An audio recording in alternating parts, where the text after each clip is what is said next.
Guys, आज मैं एक शिव गुरु का भजन लेके आई हूँ। अच्छा लगेगा लाइक सब्सक्राइब करना, बहुत सारा प्यार दुलार बरसाना और कमेंट में बताना आप लोग को शिव गुरु भजन कैसा लगा।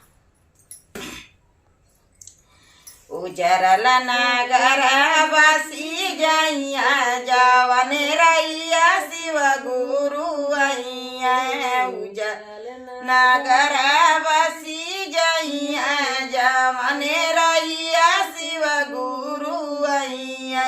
जवने ही कुआना में पानी नहीं है, जवने ही कुआना में पानी नहीं है। कमला खिली जइया जवन रैया शिव गुरु जइया। ओमे कमला खिली जइया जवन रैया शिव गुरु जइया। उगरल नगर बसी जइया जवन रैया शिव गुरु जइया।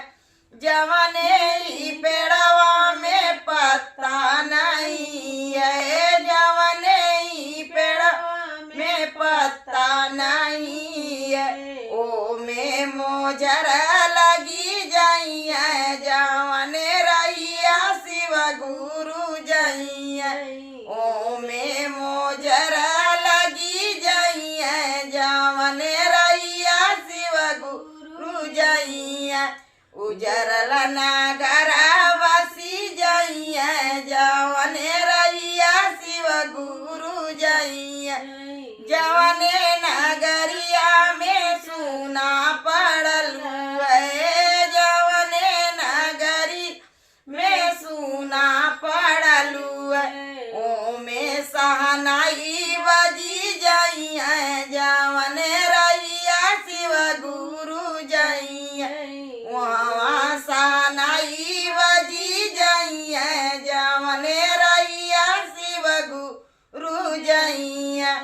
उजरल नगर बसी जइया जवन रैया शिव गुरु जइया। उजरल नगर बसी जइया जवन रैया शिव गुरु जइया। जवने ही गरवा में चर्चा हो कतुआ करे ही में चर्चा हो कतुआ। ओन करना शिव खुली जइया जवन रैया शिव गुरु जइया। ओन करना शिव खुली जइया जवन रैया शिव गुरु जइया। उजरल